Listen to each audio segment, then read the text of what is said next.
nós vamos ler o tema. Hoje estamos começando essa revista aqui, falando um pouquinho, irmãos, né? O cristão e o mundo, né? A gente tem muitos irmãos que não sabem que o mundo ele é um inimigo da nossa salvação. E nós precisamos compreender o que é o mundo. Então, nessa revista aqui, qual o posicionamento do crente diante do mundo, né? Então, nessa revista aqui, nós vamos estar estudando ao longo dos próximo trimestre, provavelmente, o que é o mundo, né? Vamos falar sobre o homem e o mundo, a ética e o mundo, a formação do mundo tenebroso, entendendo o mundo e o seu príncipe, a carne e a conexão destruidora, o confronto entre o reino de Deus e o mundo, né? A atitude do mundo frente ao cristão, como é que o mundo ele age frente ao cristão. Nós vamos ver resistindo à pressão das palavras, né? A atitude do cristão diante das forças das palavras, a atitude do cristão frente ao mundo, e o cristão e o dinheiro. Nós vamos estar abordando tudo isso aí, porque, querendo ou não, nós estamos no mundo. Jesus disse: não peço que os tires do mundo, mas que os livres do mal. Então, nós precisamos estar aqui nesse ambiente chamado mundo, mas nós não somos do mundo, nós somos do reino de Deus. Amém, irmãos? Nós participamos de não estamos debaixo do mundo, né? Apesar de convivermos aqui. Então, irmãos, nós vamos estudar sobre isso. E hoje a lição de número 1 fala o que é o mundo. Precisamos compreender, já que vamos falar sobre o mundo, o que é esse mundo que a Bíblia fala, né? Tem gente que tem várias possibilidades de tentar compreender o que é o mundo, mas o que é o mundo? Quando a Bíblia ela foi traduzida, a palavra mundo foi traduzido de 5 vocábulos diferentes, né? 5 vocábulos diferentes. Então, 1 João 2,17, irmãos, nós vamos ler o seguinte, olha só. A Bíblia diz assim: ora, o mundo passa bem como a sua concupiscência, aquele, porém, que faz a vontade de Deus permanece eternamente, ou permanece para sempre, algumas versões, né?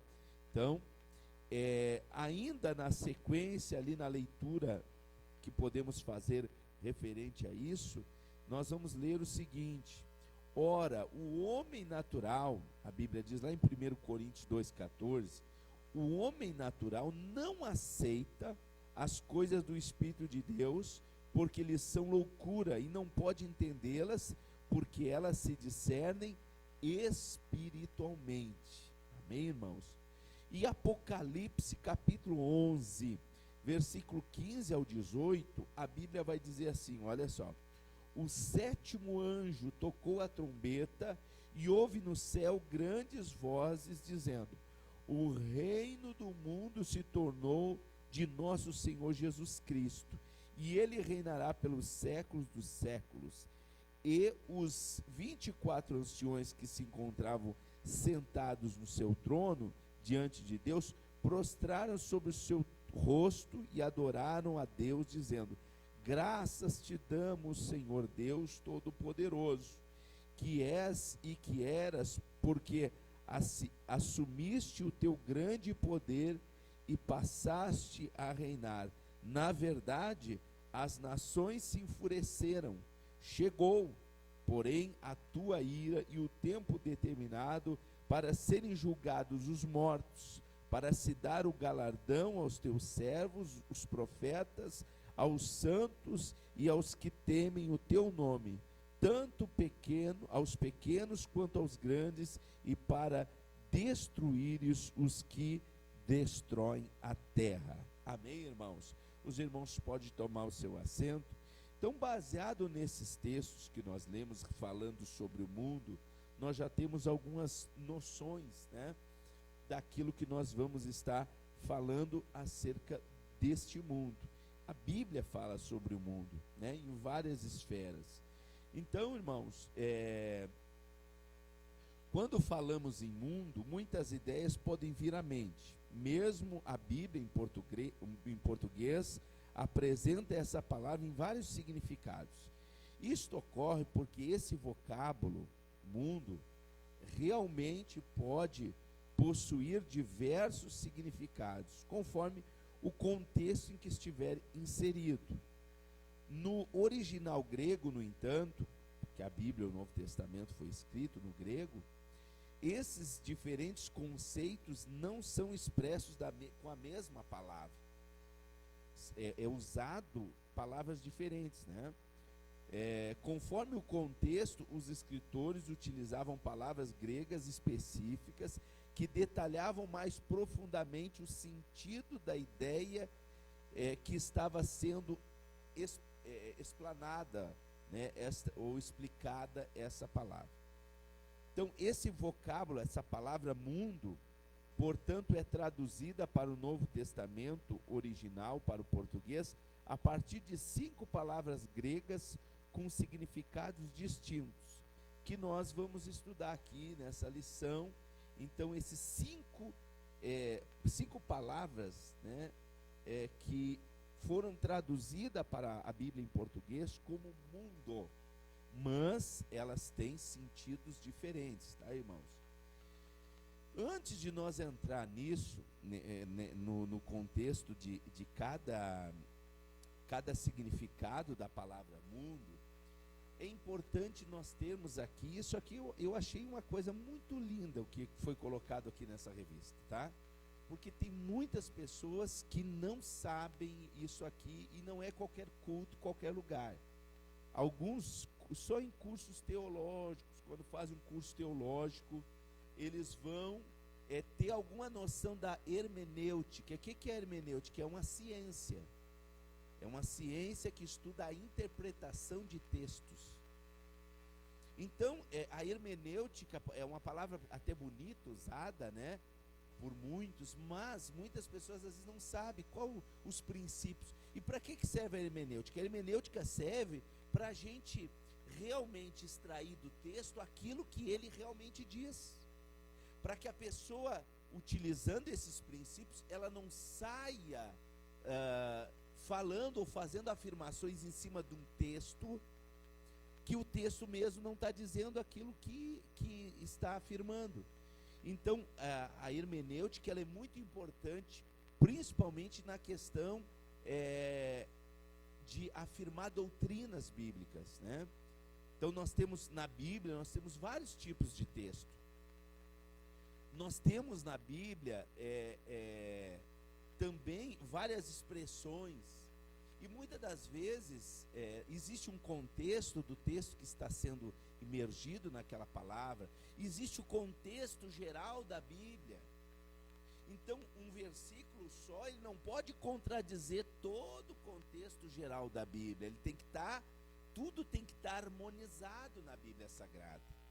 O que acontece? Às vezes a pessoa pega um versículo solto da Bíblia, esse versículo diverge de todos, ela faz uma interpretação, não que o versículo diverge, mas ela faz uma interpretação sobre um texto isolado da Bíblia e afirma coisas que divergem do contexto harmonioso de toda a Bíblia Sagrada. Às vezes tem pessoas que pegam um versículo bíblico, ele não olha o contexto anterior, o texto posterior, e ele pinça dali aquele texto para afirmar coisas que a Bíblia não afirma. Então, quando existe alguns princípios de interpretação bíblica, por exemplo, é a mesma coisa você tirar o ponto e vírgula, tirar até acento de uma palavra e ler aquilo ali como se fosse sem essas pontuações. Isso leva a um outro sentido completamente diferente, né?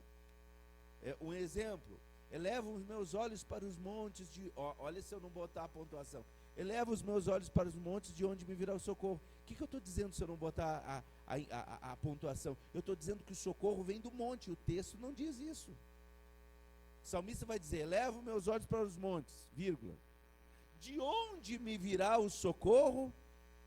Ponto de interrogação. Aí ele responde: o meu socorro vem do Senhor, que fez os céus e a terra. Está entendendo como é importante isso daqui, irmãos? Senão daqui a pouco a pessoa vai dizer, vai criar uma igreja, uma religião, cultuando ao monte, porque a Bíblia diz de uma forma equivocada, a pessoa leu, interpretou de uma forma mais equivocada ainda, tirando de um contexto, e vai aplicar isso de uma forma generalizada.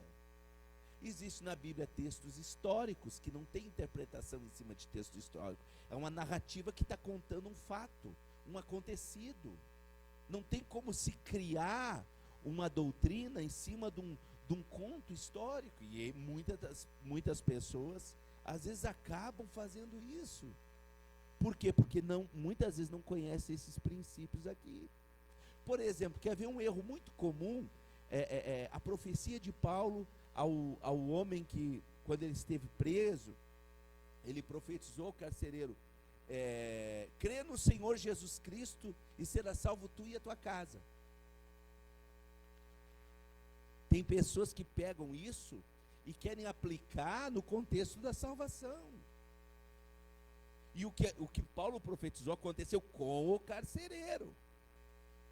Porque a salvação não está ligada a apenas crer. Crer é um elemento da salvação. Os irmãos estão entendendo? Antes de nós entrar aqui, crer é um dos... Mas a Bíblia liga a salvação.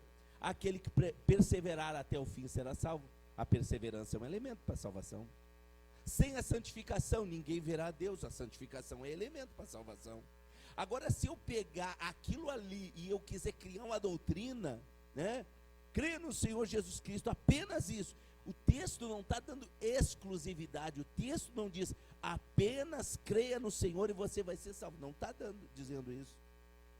É uma narrativa de um texto histórico, uma profecia que se cumpriu na vida, e realmente na vida do carcereiro se cumpriu. Mas o que dizer para irmãs que creem no Senhor Jesus Cristo e morrem dentro da igreja, e às vezes os filhos não vão ser salvos, porque não quiseram aceitar Jesus?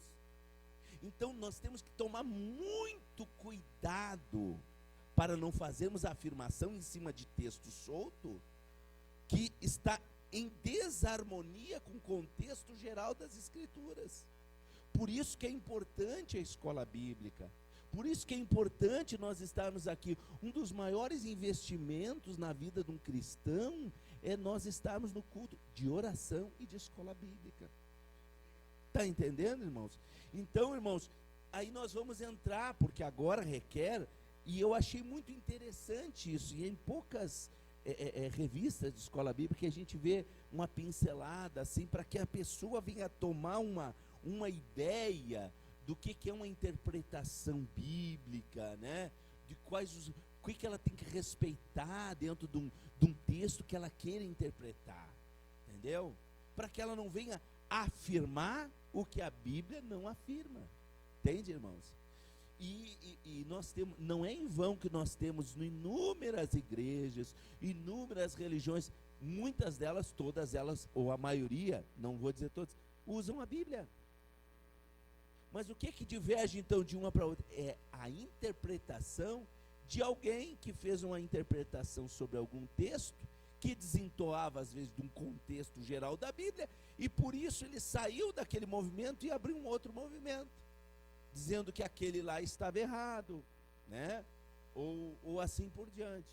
Então nós precisamos compreender que existem princípios para a interpretação bíblica, e a gente tem que entender quais são o mínimo desses princípios, para que a gente não vá afirmar uma coisa que a Bíblia não afirma, né? Ou até mesmo ao analisarmos aquilo que nós ouvimos.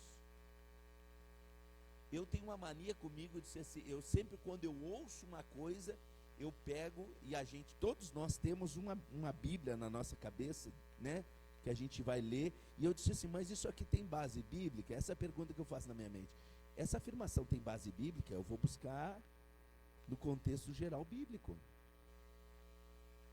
Entende? Porque muitas afirmações, às vezes, são completamente vão contra a Bíblia. E aí está o cristão lá, compartilhando uma frase que ele achou bonita, uma frase de impacto, que às vezes vai contra princípios bíblicos. Por isso é importante nós estudarmos a palavra de Deus, nos enchermos da palavra, né? Mas vamos lá. Os princípios da hermenêutica.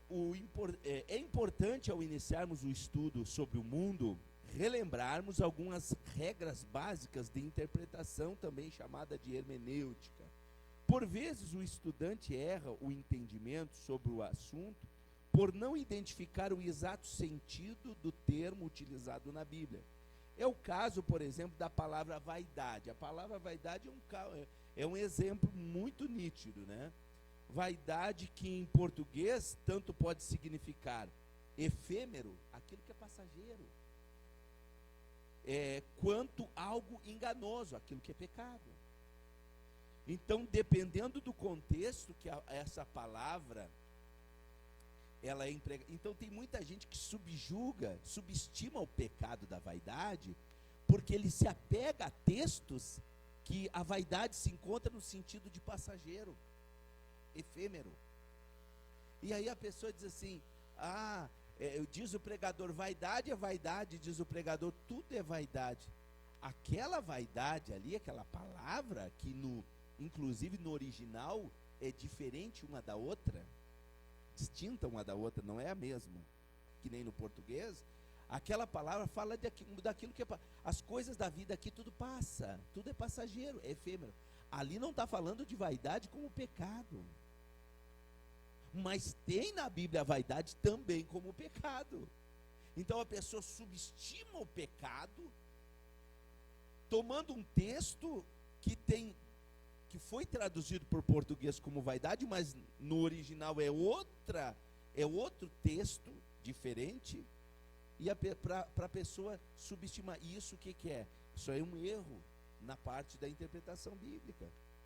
Por isso que muitas das vezes cabe nós buscar lá no original o que é, porque às vezes o original ele traz uma amplitude muito maior daquilo que está sendo falado o texto, né? Então, irmãos, é o caso do exemplo da palavra vaidade, que em português tanto pode significar algo efêmero, passageiro, quanto algo enganoso, dependendo do contexto. Já o original grego, essa dúvida se dissipa por esse idioma utilizar termos específicos para cada situação. Então, como eu já falei, então, no original ele usa termos específicos. Para efêmero usa uma palavra, para vaidade como pecado, aquilo que é enganoso, baseado numa aparência ilusória, né? que é a vaidade no sentido de pecado. Então utiliza uma palavra distinta. Então a característica do grego é isso, e isso é muito bom, né? Porque aí não tem como fazer que nem no português, foi traduzido para vaidade. O vinho é outra coisa, é outra palavra. Existe duas palavras para vinho na Bíblia. Um é oinos, é o vinho comestível, aquele que a gente pode beber. Outro é o vinho alcoólico, aquele que possui álcool. Aí foi traduzido tudo para vinho, mas tem distinção entre vinho e vinho. E muitas pessoas acabam, né, achando que Jesus, quando transformou a água em vinho, botou lá um vinho alcoólico para embebedar o pessoal. Não, tem nada a ver. Aquele vinho lá seria melhor traduzido como suco de uva. O vinho que a pessoa pode beber, ela nunca não tem teor alcoólico. Aliás, aí a gente entra numa outra área que nós não vamos, mas existe uma cultura judaica, né?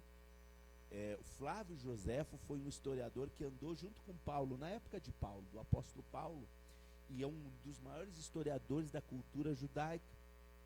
Segundo ele, os judeus foram um dos primeiros povos a desenvolverem técnicas para que o vinho não ficasse fermentado ou alcoólico.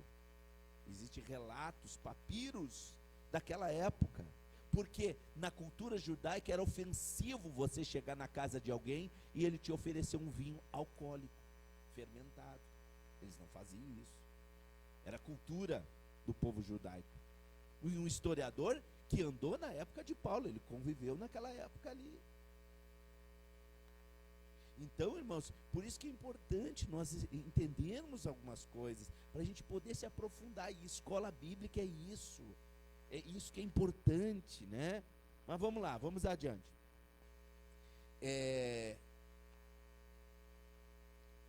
Semelhantemente ocorre com os diferentes termos gregos traduzidos para a palavra mundo. Olha só, mundo tem 5 palavras no grego. Todas elas na Bíblia foram traduzidas para mundo, mas elas têm sentidos diferentes, né? Pelo que estudaremos na sequência dessa lição, e teremos traduzidos do mundo a partir de diferentes palavras do original grego. Somando-se a isso, outros fatores precisam ser considerados ao estudarmos um tema, alguns dos quais nós veremos a seguir. Textos descritivos ou históricos. Lembra que eu falei que tem vários tipos de texto, né? Tem texto descritivo, eu estou descrevendo uma situação, e tem texto histórico, eu estou contando uma história. Assim como tem parábola, hipérbole na Bíblia. Então, hipérbole é um exagero, é aquilo que a gente fala para chamar atenção. Nós usamos isso só com outro nome diferente. Por exemplo, se eu perguntar aqui assim, alguém pergunta, quem estava no culto hoje na terça-feira? Eu digo para o irmão Gleibson, olha, irmão, todo mundo estava no culto. Só que é um hipérbole, o mundo inteiro não cabe dentro da igreja. É um hipérbole. Jesus utilizava a Bíblia cheia de hipérboles. Uma parábola, nós temos parábola que é baseado numa história, né, numa situação que traduz uma mensagem, uma parábola. Então na Bíblia nós temos todos esses textos. Nós temos textos poéticos, igual os irmãos estão estudando aí na teologia, livros poéticos, né, que fazem rima, né, que nem nós, nosso português, quando a gente faz rima, né, os livros poéticos no original faziam rima. Então são coisas importantes de nós entendermos acerca da Bíblia. Então aqui, irmãos, são aqueles textos, textos descritivos ou históricos, né? São aqueles textos que simplesmente descrevem um fato, podendo ser este positivo ou não. Portanto, não são necessariamente exemplos a serem seguidos, né? Por exemplo, quando fala lá que Davi caiu com Betseba, né? Está descrito lá, mas isso não quer dizer, não é um texto a ser seguido, é uma descrição, é um relato histórico, né? Exatamente por ser imparcial, a Bíblia narra diversos lados das situações históricas. O apóstolo Pedro negou a Jesus e se arrependeu, chorando amargamente, em Mateus 26:75. A interpretação não pode ser feita no sentido de que podemos seguir o exemplo e negar a Jesus em situações de dificuldade, porque Ele nos perdoará. Isso não é uma base para nós afirmarmos uma coisa dessa. Ali é só apenas um texto descritivo ou histórico. Não forma base doutrinária para nós negarmos a Jesus, porque Jesus vai nos perdoar, como aconteceu com Pedro, né? Isso ocorreu com Pedro, demonstrando a fragilidade da natureza humana e a intensidade do amor divino. Mas se uma pessoa baseada nessa interpretação equivocada pecar deliberadamente, imaginando que sempre será perdoado, ficará com o coração endurecido, e o resultado não será o arrependimento seguido do perdão para Pedro, mas a consequência terrível vinda sobre o avarento Judas, né, que teve um destino completamente diferente. Então é um texto que está ali explicando um relato. Nós não podemos interpretá-lo dizendo, olha, baseado naquilo que aconteceu com Pedro, nós a partir de agora podemos negar a Jesus, porque nós nos arrependeremos. E não. Os irmãos estão entendendo essa distinção, né? A análise do texto diante do contexto é outra coisa. Além da gente entender um texto descritivo, histórico, o que é isso, existem outras linguagens, tá, irmãos? Existem textos que são simbólicos, né? Uma besta que saiu do mar, tem gente que acha que ali leva para o literal. Ah, vai sair um bichão lá, do meio do mar. Não, irmãos, aquilo ali é simbólico, entende? Então existem vários tipos de texto. Tem o descritivo e o histórico, né? A análise do texto diante do contexto é outra coisa que a hermenêutica, a interpretação bíblica nós temos que fazer. Analisar o texto diante do contexto que ele está inserido, né? Há um conhecido ditado que afirma que um texto sem o seu contexto torna-se pretexto. Quer dizer que um texto, quando não analisado, considerando-se o sistema em que está inserido, pode ser interpretado como um sentido diverso daquele em que deve ser entendido. Isso é comum ocorrer indevidamente em textos jornalísticos tendenciosos, em que se enfatiza uma frase de uma entrevista isoladamente para dar uma ideia diversa do que o conjunto da entrevista queria dizer. Então isso acontece, né? Para se interpretar corretamente a Bíblia, deve-se considerar o contexto, ou seja, todos os textos relacionados ao estudarmos aquele assunto. Por exemplo, o assunto é salvação. Então eu vou pegar na Bíblia todos os assuntos que falam sobre salvação, né? Eu vou pegar o contexto geral da Bíblia, eu vou pegar o contexto imediato da Bíblia, do que está escrito, para mim não criar um pretexto de uma situação que não está afirmando aquele texto. Para se interpretar corretamente a Bíblia, deve-se considerar o contexto, ou seja, todos os textos relacionados ao assunto estudado. E o Antigo Testamento deve ser estudado à luz do Novo Testamento, olha bem, pois ambos fazem parte de um mesmo sistema. Como exemplo, podemos mencionar o princípio da conveniência mencionado no Novo Testamento, em 1 Coríntios 6,12, enquanto que a lei do Antigo Testamento procurava frear a velha natureza pecaminosa do homem, no Novo Testamento a determinação divina não é apenas frear, mas mortificar a velha natureza. Então são princípios diferentes. Efésios 4:22, você vai ver isso, versículo 24, João 12:24, Colossenses 3:5. Então, a partir desse ponto, a nova atitude é analisar todas as práticas no sentido de verificar se são convenientes ou não para a nova natureza recebida por ocasião do novo nascimento. A regra do novo nascimento, portanto, é tomar cuidado com a natureza, a nova natureza que conduz o crente à comunhão com Deus, quando na antiga aliança não tinha essa nova natureza, né?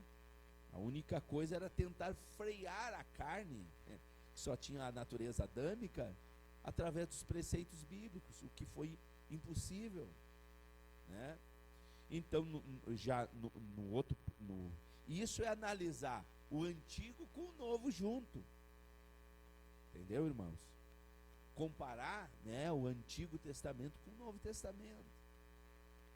Algumas situações, né, tem pessoas que querem citar lá, mas Abraão, né, para começar, estava numa outra dispensação. Nem vamos entrar aqui na questão da dispensação em que há na Bíblia, né? Mas isso aqui é muito importante, analisar o texto diante do contexto que ele está escrito. Os irmãos estão entendendo? Digam amém. Diversos sentidos possíveis de uma palavra conforme o seu contexto. Olha bem, por que a gente tem que analisar o contexto? Porque de acordo com o contexto, aquela palavra pode assumir vários sentidos. Então, se a gente não tem, né? Porque ela foi traduzida, os irmãos têm que entender que ela foi traduzida para o português. E nem todas as palavras do grego, do original, tem uma igual para o português. Então vamos lá. Já vimos a importância de analisar um texto ou assunto dentro do seu contexto. Agora verificamos a importância desse princípio também se aplicar inclusive as palavras individualmente dentro de um texto. Conforme o texto em que está inserida uma palavra, pode ter diversos sentidos. Para elucidar esse aspecto, é importante analisar, primeiramente, o contexto. Eu leio tudo, o contexto daquele versículo ali, né? Na sequência, buscando um aprimoramento, quando necessário, verificar o sentido da palavra no original grego, conforme vamos demonstrar a seguir. Como exemplo, podemos citar a palavra vaidade, né? Pode ter o sentido tanto de enganoso, que é pecado, falso, né? Quanto de passageiro, efêmero. Quando a Bíblia menciona que vaidade de vaidade, diz o pregador, vaidade de vaidade, tudo é vaidade, atendei para todas as obras que se fazem debaixo do sol, e eis que tudo era vaidade e correr atrás de vento. Eclesiastes capítulo 1, versículo 2 a 14. Olha o contexto que isso está inserido. Está falando de coisas que acontecem debaixo do sol. Está falando das coisas naturais da terra, né? O termo original é rebel, que significa vapor, fôlego, passageiro. Foi traduzido como vaidade, mas o original dessa palavra ali é rebel, que quer dizer vapor. Uma hora tem, depois não tem mais. Fôlego, né? Tem fôlego, daqui a pouco o fôlego é tirado. Coisas que passam. Aquilo que é passageiro. Ou seja, esta passagem não quer dizer que tudo é algo falso ou enganoso, mas sim que tudo nesta terra é vão e passageiro, né? Então, já a palavra no sentido de pecado, ela já é outro vocábulo empregado, outro vocábulo, né? Se eu não me engano, é ave-chave, que é no sentido de vaidade como pecado mesmo, como aquilo que é enganoso, né? Então, primeiro nós vimos como princípios da interpretação bíblica. Então, primeiro, textos descritivos e históricos, saber o que é um texto descritivo e histórico. Segundo, nós falamos sobre a análise do texto diante do seu contexto. Então, nós analisarmos tanto o contexto geral das escrituras, quanto o contexto onde aquele texto está inserido na escritura. Terceiro, diversos sentidos possíveis de uma palavra. Temos que ver isso aí, mas essa palavra aqui, será que ela não tem mais de um sentido? Aí a gente busca, eu vou falar uma coisa aqui que talvez alguns irmãos já ouviram, né? Existe a etimologia da palavra, que é o estudo da raiz da palavra, né? Aqui na língua portuguesa nós temos os sufixos, prefixos, e aquelas coisas que a gente aprende na escola, né? No português também tem, né? Agora, na Bíblia também tem isso aí, tá, irmãos? Então, são diversos sentidos possíveis que uma palavra possa assumir. E a quarta delas, e muito importante, eu até colocaria ela como primeiro lugar, buscar a revelação e o discernimento do Espírito Santo sobre aquilo que nós queremos aprender, né? Buscar o discernimento do Espírito, a revelação do Espírito Santo sobre aquele texto. E isso não invalida todo o restante também, né? É essencial para que entendamos exatamente o que dizem as Escrituras, que estejamos em contato com o seu autor, que é o Espírito Santo. Diante dos cerca de 40 escritores da Bíblia, 40 escritores mais ou menos que escreveram a Bíblia, estava a ação poderosa do Espírito Santo. E aqui eu faço um parêntese, principalmente quando você se deparar com alguém que diz assim: olha, mas a Bíblia foi escrita por homens. Tá, ok. Mas analise uma coisa comigo aqui, isso aqui eu quero instigar os irmãos aí. Analise comigo, olha só. 40 pessoas diferentes, morando em lugares diferentes, vivendo em épocas diferentes, anos uma da outra, escrever sobre um assunto e nenhuma delas se contradizer. Vamos botar nós que estamos aqui, se eu desse um papel para cada um de vocês aqui, e vamos dizer assim, vamos falar sobre Caxias do Sul, qual é a tua... Uns iam gostar, outros iam dizer que o transporte é ruim, outros iam dizer que tal situação, os ônibus só funcionam até a meia-noite, até as 11 horas. Quer dizer, nós morando na mesma cidade, no mesmo tempo, iríamos nos contrariar. Um teria uma posição, outro teria outra. Então, quando eu olho 40 autores nas condições que eles estavam, ninguém sabia do escrito do outro. Não era que nem agora a Bíblia, que está tudo compilado ali na nossa mão. Entende? Ninguém tinha acesso ao escrito do outro. Né? Um não tinha acesso ao escrito do outro. Então, imagina, 40 autores distintos, vivendo em épocas distintas, sem saber o texto do outro, o que o outro escreveu, falar sobre o mesmo assunto, irmã Sinara, e não se contrariar, isso automaticamente é obra do Espírito Santo. É porque eles só foram um instrumento, mas quem realmente escreveu a palavra foi o Espírito Santo. Foram homens inspirados pelo Espírito Santo. Então eles não escreveram deles mesmos, eles escreveram inspirados pelo Espírito Santo. Amém, irmãos? Então, isso é uma coisa que os irmãos podem analisar e colocar, né? Nós temos jovens aí, daqui a pouco vão para a faculdade, daqui a pouco, e é muito normal, às vezes tem um ateu lá, não, eu não acredito na Bíblia, porque a Bíblia foi escrita por homens. Sim, mas e daí? Inspirada por Deus. Aí você coloca essa situação e a pessoa mesmo, que tem uma inteligência, ela vai dizer, não, mas isso aí é impossível acontecer, ninguém saber o escrito do outro e escrever e nenhum se contrariar, né? Então, isso é a Bíblia, né, irmãos? Isso é a Bíblia. Então, irmãos, é a comunhão com o Espírito Santo que vai abrir a mente do cristão, olha só, para que ele entenda plenamente a revelação dada por Deus à humanidade por meio da Bíblia Sagrada. 1 Coríntios 2,10, mas Deus nolo revelou pelo Espírito, porque o Espírito a todas as coisas perscruta até mesmo as profundezas de Deus. Então não adianta um homem carnal, sem a iluminação do Espírito Santo, querer interpretar a Bíblia como se esta fosse um livro qualquer. Fatalmente entrará pela vereda da heresia e quem sabe da apostasia. A Bíblia é clara. Ora, o homem natural não aceita as coisas do Espírito de Deus, porque eles são loucura, e não pode entendê-las, porque elas se discernem espiritualmente. Então, só homens e mulheres espirituais podem compreender a revelação plena de Deus, né? Além dos cuidados de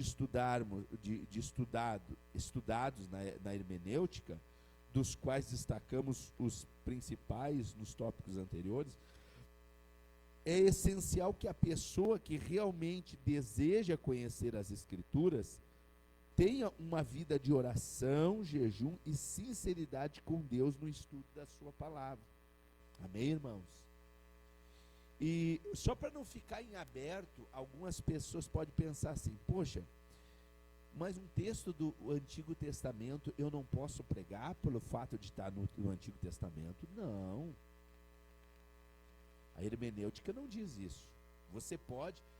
Quantos exemplos, quantas lições espirituais você aprende com homens que ali deixaram, situações que deixaram escritas, né? Se a Bíblia ali foi escrita, é para instrução nossa, né? Toda a Escritura, diz a Bíblia, é proveitosa para corrigir, para instruir, para que o homem de Deus seja perfeito, perfeitamente instruído, para toda boa obra. Então, podemos tomar um texto? Claro que sim, podemos pregar em cima de... Claro que sim. Podemos aprender lições espirituais e aplicá-las sobre a nossa vida? Claro que sim. Uma coisa não desfaz a outra, elas estão em harmonia.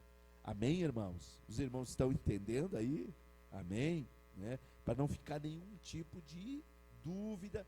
Quem sabe alguns irmãos que estão nos assistindo aí de longe. Mas agora, dito isto, né, nós aqui pavimentamos essa estrada com esses princípios da interpretação bíblica. Agora nós vamos então estar falando sobre a palavra mundo, o tema da nossa lição de hoje, o que é mundo, né? E nós já vimos que existem 5 palavras distintas, que foram traduzidas para mundo, né? Mas nem todas elas estão no sentido do mundo que a lição vai estudar. Então, por isso, nós vamos aprender aqui como nós vamos fazer para essa... a primeira palavra ali é ecúmero, né? É a primeira palavra no grego que foi traduzida para mundo. E significa a terra habitada. Significa uma terra, um local, terra com T minúsculo, não está falando de terra planeta, né? É uma terra que está habitada. Isso é ecúmeno, que é aquela palavra ali, né? Se escreve daquele jeito, mas se lê daquele outro jeito ali, tá? Se escreve oikomene, mas se lê ecúmeno. Tem no original uma conotação neutra.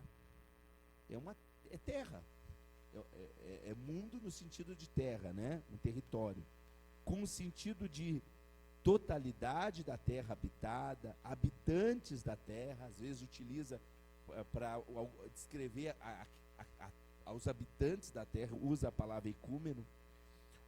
Humanidade também utiliza, quando a Bíblia fala de humanidade, né, no sentido de gênero humano, universo e mundo.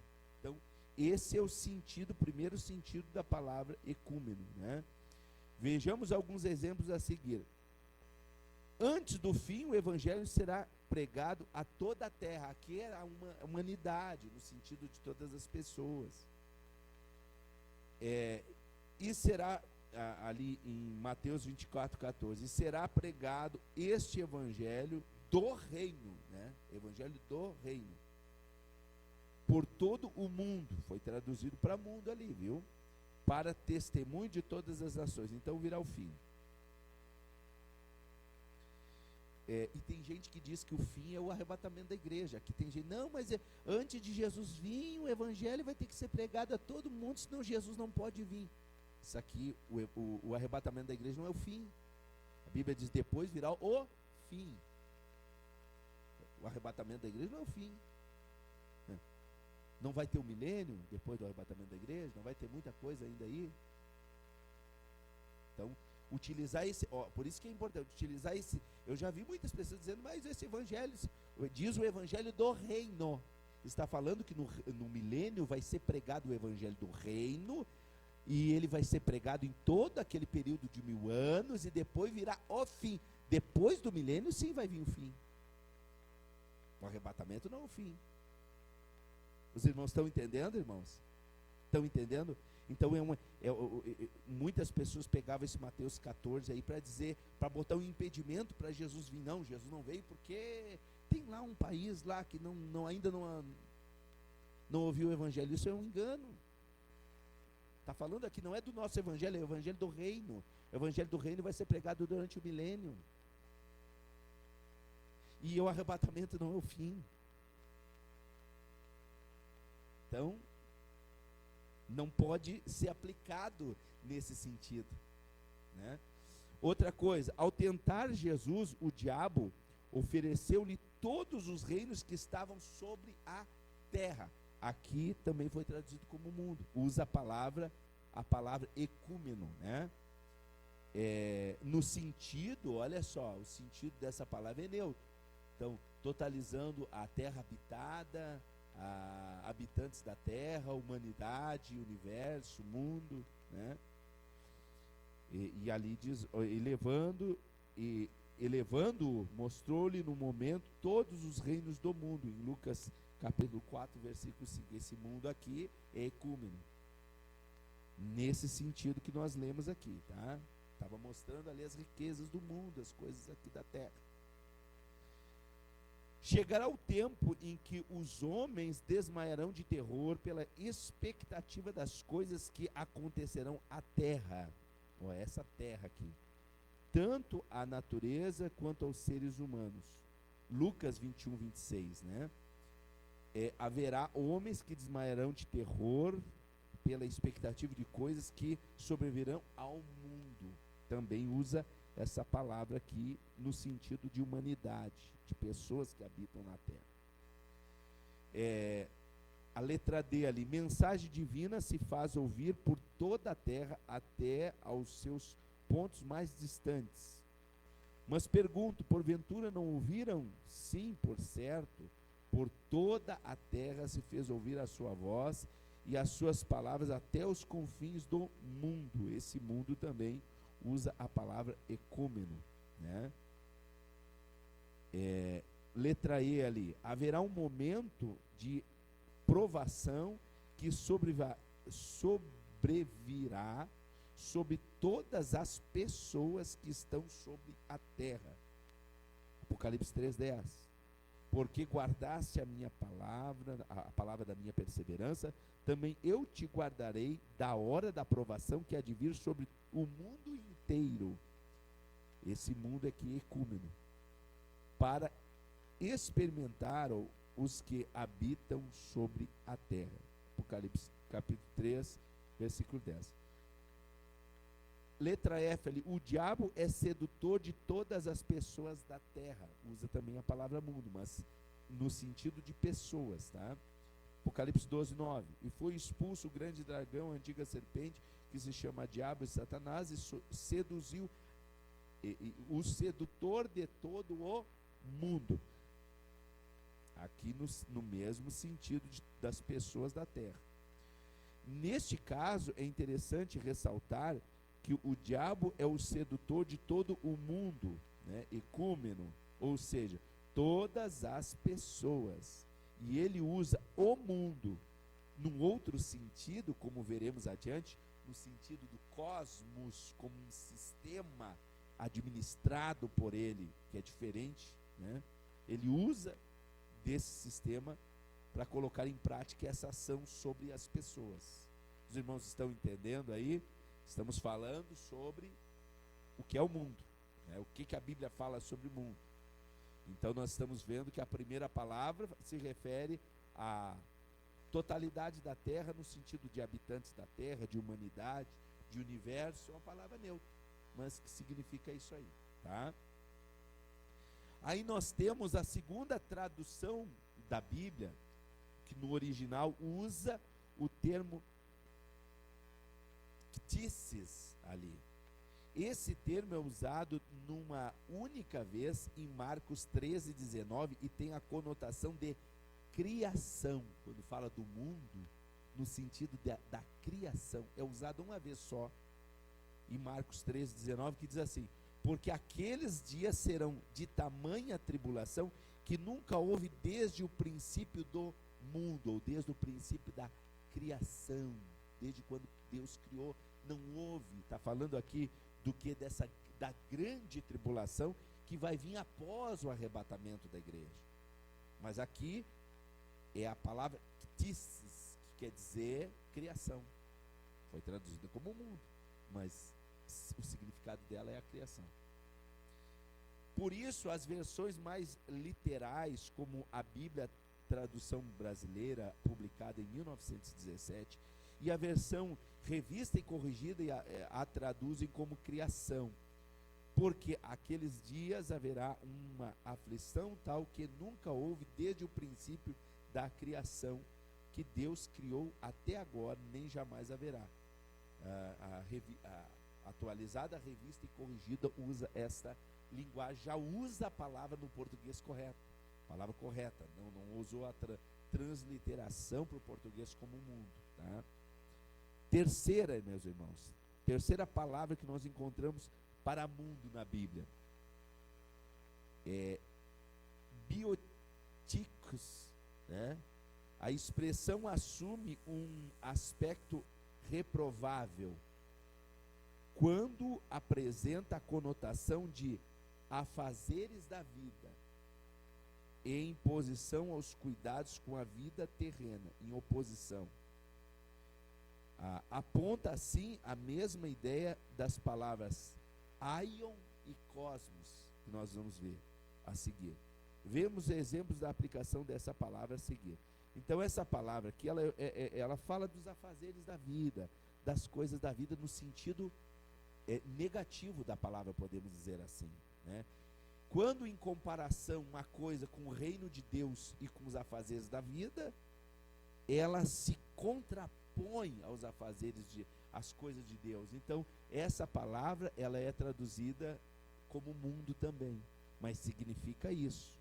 Os irmãos estão entendendo, irmãos? Estão entendendo aqui a revista? Então vamos lá. Acautelai-vos por vós mesmos, para que nunca vos suceda que o vosso coração fique sobrecarregado com as consequências da orgia, da embriaguez, das preocupações deste mundo. Olha aqui, ó, esse mundo aqui é o bioticos aqui, né? Que quer dizer exatamente afazeres da vida, né? Que se contrapõem às coisas de Deus.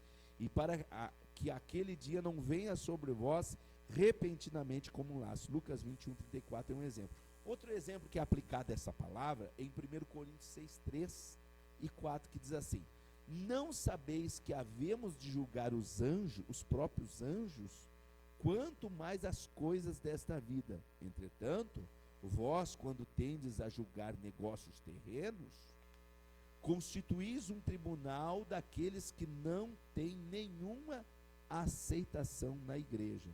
1 Coríntios capítulo 6, versículos 3 e 4. Então, os crentes estavam apegados, né, constituíam pessoas ímpias, né, para julgar, às vezes, coisas que poderiam ser julgadas dentro da igreja.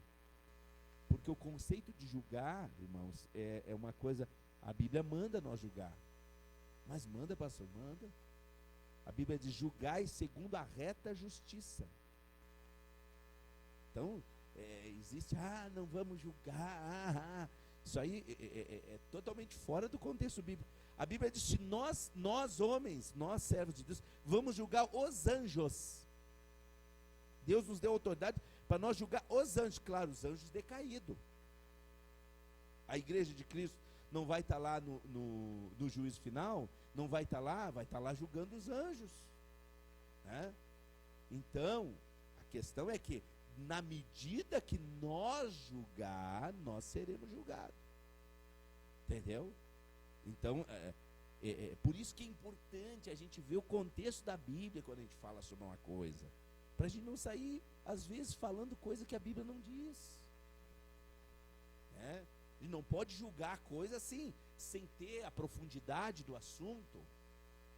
Né? Que nem um juiz pega, por exemplo, ele vai ouvir um lado, vai ouvir o outro, vai analisar as circunstâncias para depois colocar uma sentença sobre aquela situação, buscando aquilo que é mais justo, né? Então, aqui, esse versículo aqui, mas aqui o sentido da palavra, né, também utiliza essas coisas da vida aí, tá, irmãos, como mundo. Aí aqui nós vamos nos deter praticamente o restante do livro inteiro, tá? Nesses dois sentidos do mundo que eu quero que os irmãos redobrem a atenção. O primeiro sentido é o aion, tá? Essa palavra tem a conotação, veja que as outras três palavras eram para designar situações no mundo. Essas duas aqui têm uma conotação já no ambiente espiritual, falando o mundo no sentido espiritual. A primeira é aion, né? Tal palavra, por sua vez, tem o sentido de para sempre, uma idade ininterrupta, tempo perpétuo, eternidade ou mundos. Então, quando fala nesse sentido aí, universo, período de tempo, idade, uma geração, né? E às vezes na versão Almeida Revista e Atualizada é traduzido por século, também, que quer dizer mundo. Algumas versões traduzem mundo, outras século.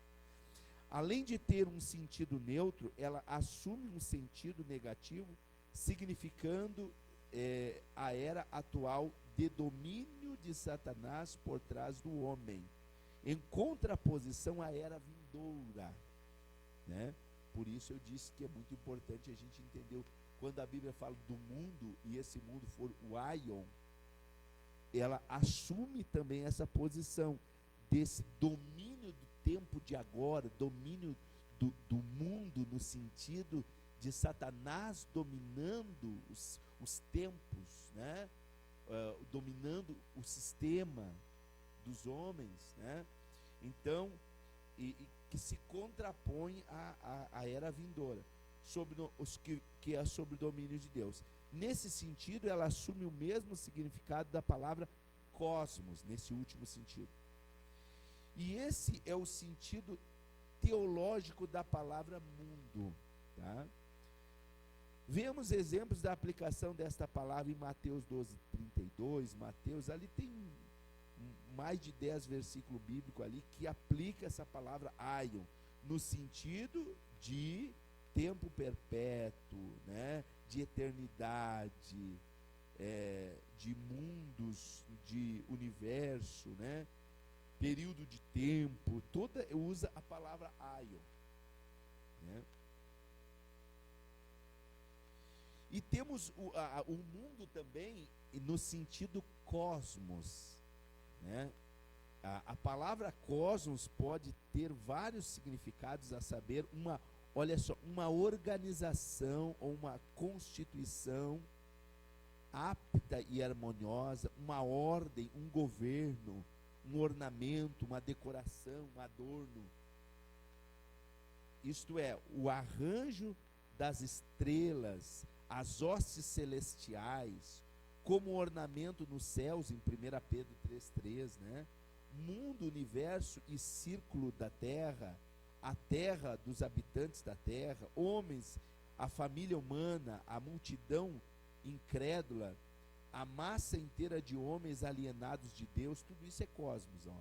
E por isso hostil à causa de Cristo, a fazeres mundanos, conjunto de coisas terrenas, totalidade dos bens terrestres, dotes, riquezas, vantagens, prazeres, etc., né? Que apesar de vazios, frágeis e passageiros, provocam desejo, desencaminham de Deus e são obstáculo à causa de Cristo. Então isso tudo é traduzido como cosmos. Ela é a mais usada para designar o sentido teológico do mundo, tá? De mundo, apontando para o sistema humano instalado na terra, governado pelo diabo. Quando, durante esse estudo, utilizarmos a palavra mundo, geralmente estaremos nos referindo a esse sentido, este governo satânico, este governo que por trás dos homens governa a terra, né? Esse sistema é um sistema orquestrado, um sistema composto por demônios, por principados, por potestades. Isso é mundo, também a Bíblia refere-se a mundo, né? Então é nesse sentido, é esse sistema governado por Satanás. Vemos exemplos da aplicação desta palavra em Mateus 4:8, e ali nós temos uma série de textos bíblicos que validam, né? Que tem essa interpretação dentro da Bíblia Sagrada. Concluindo então, irmãos, e dentro do horário, glória a Deus por isso, né? A gente está começando um livro novo aqui, e isso aqui eu vejo como um iniciozinho para a gente começar a adentrar nas lições importantes que nós vamos estudar aqui, né? Essa distinção entre o mundo, né? O sistema que Satanás tem domínio, o sistema governamental e todas essas coisas, é importante a gente entender, porque daqui a pouco a pessoa vai para a Bíblia, se ela não distinguir isso, ela vai pegar um outro sentido, vai pegar lá o ecúmeno, né? e vai colocar que o ecúmeno é um sistema de Satanás, e ali não tá falando isso. Ali ecúmeno significa terra, significa humanidade, né, no sentido de como foi criada, não. Então é importante a gente distinguir isso dentro da Bíblia, né? Então temos 5 palavras para o mundo, né?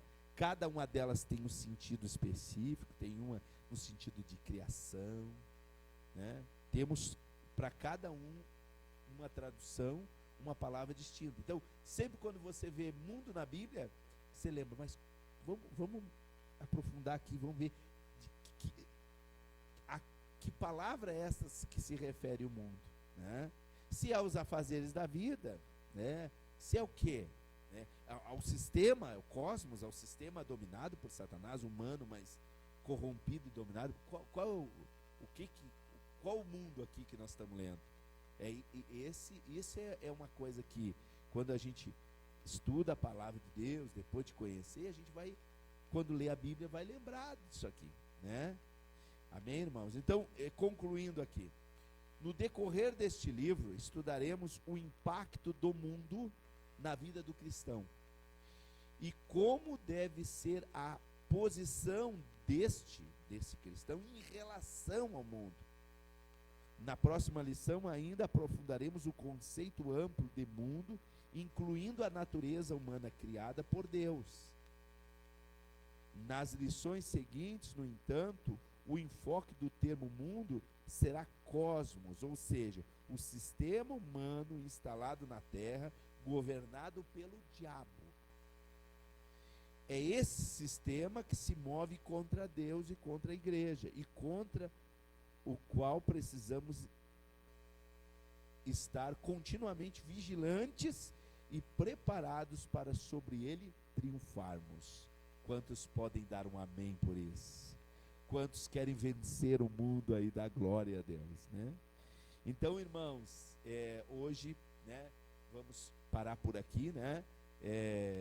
Louvo a Deus pela vida de cada irmão, louvo a Deus pela vida das irmãs que ouviram o tema e se despertaram para estar aqui, né?